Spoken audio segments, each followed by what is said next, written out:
And as we look at those investments, according to a McKinsey report, 70% of investable assets in affluent US households are controlled by baby boomers. So what are these high net worth individuals investing in right now? Well, joining me to discuss this further is Meena Flynn, Goldman Sachs Global Co-Head of Private Wealth Management. Meena, thank you for joining me today. So what are some of the questions that you're getting from high net worth individuals in this current climate? Sure. So thanks for having me. Some of the questions that we're getting a little bit more from clients right now tends to be around, do I stay invested as I currently am? Do I put incremental capital to work? And where do I do that? And that's really based on the concerns that we have as well as that clients have as it relates to both inflation on one side and recession on the other. Now, it's interesting to see that this large percentage of these investable assets in these affluent US households are controlled by baby boomers. How does that generational picture influence the kind of financial products and services that are being offered? Sure. So when you're talking about those demographics, one of the biggest shifts that's going to happen in the wealth management industry is actually the aging and the passing of the baby boomers. And what we anticipate, what McKinsey's research anticipated, is that as the baby boomers pass, that first wealth transfer is going to go to females. And that is because females tend to marry 2 years older and outlive their male spouse by 5 years. And you've also seen an increase in the amount of women that are making financial decisions for their household. So that has increased by 30% over the last 5 years. And you have more women coming into wealth on their own. So when you take all of that into account and you think about what is really important to them, based on what we're seeing in our business over the last several years, it's being able to partner with a firm that shares their values and can help magnify their values through meeting their wealth objectives. And it's also investing and giving along common values. And right now, incrementally, I would say those values are tilted towards equality. And that same McKinsey report showed that by 2030, American women will control much of the $30 trillion that baby boomers possess. So then in terms of how they're investing or how they can leverage their position, what advice could you give? Yeah, I would give advice to all of our clients right now, which is that you really need to have a well-diversified portfolio to be able to offset the various risks that are out there. And that is consistent with what we've been telling our clients for decades. And we are encouraging our clients to stay invested in markets right now. And just to give you context, over the last decade, we've told our clients to stay invested over 100 times, and it's been a very volatile environment. And we feel comfortable saying that because based on their risk tolerance, based on their liquidity needs, that is how portfolios are tailored to them. Then you think about what's under the hood in those portfolios. They are asset classes that will take advantage of inflation to the extent that we do continue to have elevated inflation.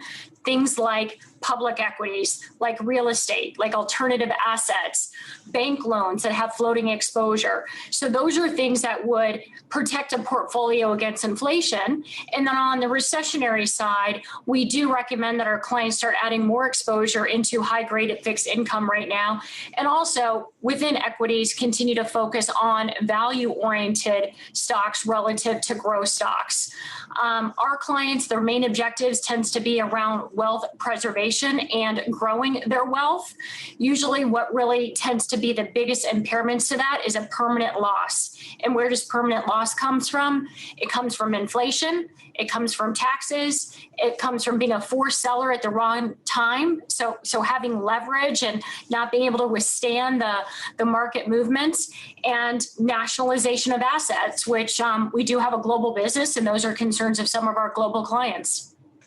And as you look at some of the clients, especially women, we are seeing that some of these baby boomer women, they do tend to rotate away from the advisors that they had before when they do come into sudden wealth. And we're also seeing that firms that acquire and retain younger women, especially millennials as clients, could see up to 4 times faster revenue growth. But you do tend to typically see in male investors being targeted as clients. How do some of these business and client service models need to perhaps adapt or do something different to really retain women as long-term investors? Yeah, I think that diversity by and large in the workforce is just critical. And if you look at our private wealth management business, we have 2 times the industry average of female advisors. In PWM, our partners, almost half of them are females. And so we think it is important to be able to have that sort of representation, whether that's directly with the client or as part of the team. So it's really that diversity of thought that goes into helping clients meet their objectives. The other thing is really having multiple age levels within advisors that are covering our clients, because you can imagine you're covering the patriarch or matriarch, but you're also working with their children. And it's really important to be able to help each one of those clients in terms of what's important to them, what are their values, what are the risk tolerances, and they could all be different. And so having diversity by and large, not just gender, but all types of diversity, we found it to be good from a business perspective, and also our clients really relate to that. They feel more comfortable when they can relate. Now, I do want to ask you about the In the Lead platform. Talk about how that addresses some of the shortcomings in the industry and perhaps some of the mistakes that you see women make if they do perhaps suddenly come into wealth. Sure. I think the biggest thing is being able to be educated, being able to get solid advice, and surrounding yourselves with people that you really trust and that you can bounce ideas off of. And we created In the Lead because we did see this change in our client base, and we of course read the demographic shifts, and then we start to see it firsthand.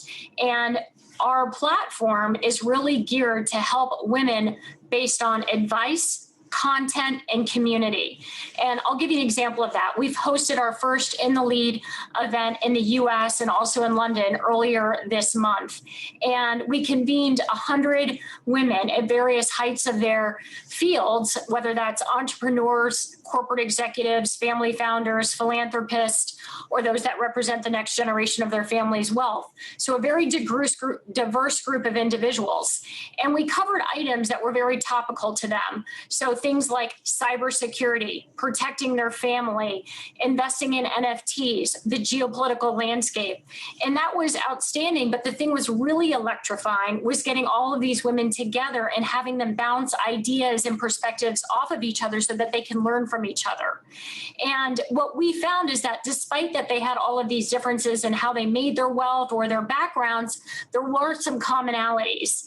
And, just to share a few with you, they're very focused, as I mentioned, on giving. They feel very fortunate to be in the position that they're in, and they want to be able to give back.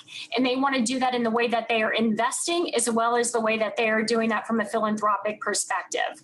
The other thing is they're very focused on their families, not just from as they come into wealth, but really helping them from outside of their wealth, have meaningful lives, that feeling real purpose.